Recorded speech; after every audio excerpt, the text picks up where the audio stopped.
Now let's take our existing model and modify it to perform a little bit better. So I've saved this as the Visitor Center Prep for Insight, and I'm just going to resave it. I'm going to do a save as, and I'm going to save it as a better performing one. So I'm just going to, I've already named a few of these, so I'm just going to overwrite it.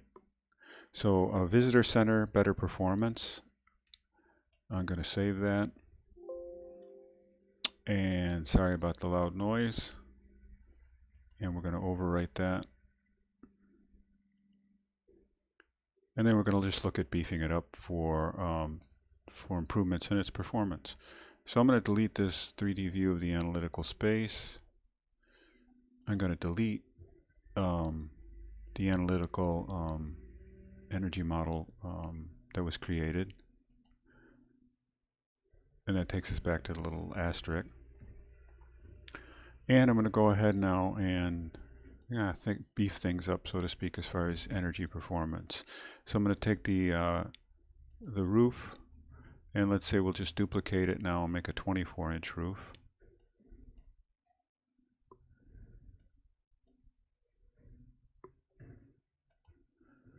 And with that, we'll go into its structure. Now it's 24 inches thick, so this can be 23 inches of, instead of fiberglass, we're going to use foamed in place insulation. I called it spray.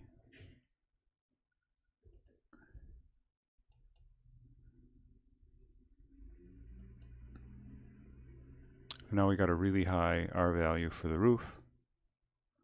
So I'll click OK with that. Let's go to our walls. I'll select the wall. You know, I made a mistake probably in the last one. I don't think I did. Restroom siding. Let me just, I didn't rename it, so all of the walls took up that property, so I think I'm still okay. So with restroom siding now, we're actually going to cancel out. We are going to duplicate it this time.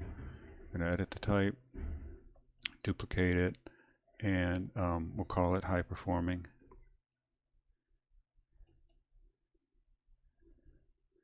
And now under its structure, let's take this up to like 11 inches, so the whole wall is a foot thick, and put some rigid, we use our spray.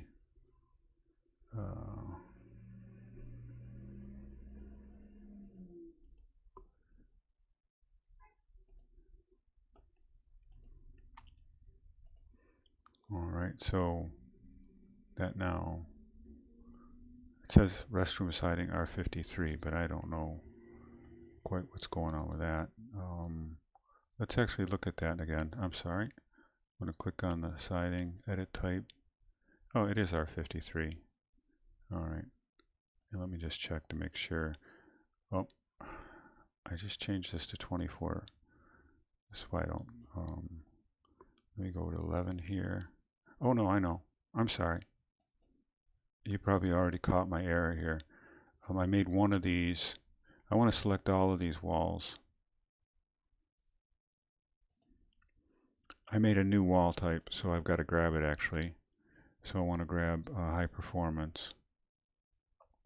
And I guess this one is already probably set. It says high performance, but it says R50, and that's a bit concerning. I don't know why that hasn't improved its performance. Let's go back to edit type. We added a lot more material to it, and it doesn't seem to capture. Let's try to put fiberglass in this. I'm really, even if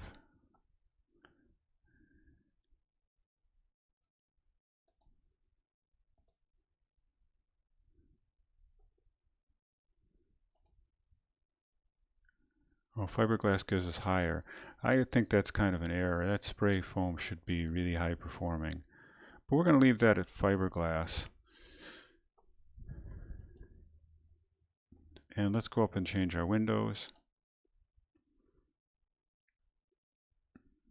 And I'll go ahead and edit these and duplicate it again.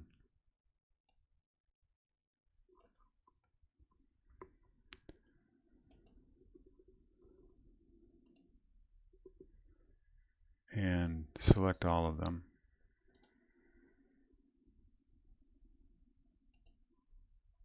And replace them out. And I want to make sure now that I come in and we're going to change these to triple glazed windows.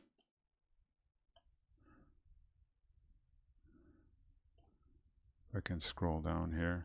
Oh, let's pick triple glazed low E.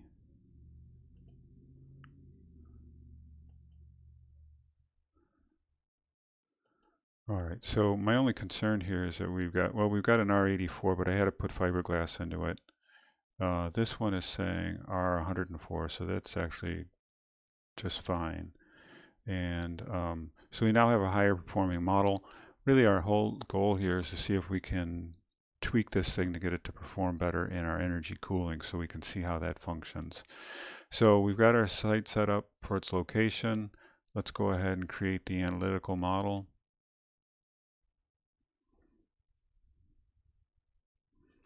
And I just want to make sure that we have the same settings here. I want to see our advanced options, see if they were set still for detailed building elements. That's okay. So we're good to do our energy optimization. We deleted the model and made a new one, so we're good. And that's off to do that. And like I said in the other video, if we looked at the email you get, you'll get a reply saying that model has been received, and it'll send an email back when it's completed. So we'll wait for the reply email and pick it up after that.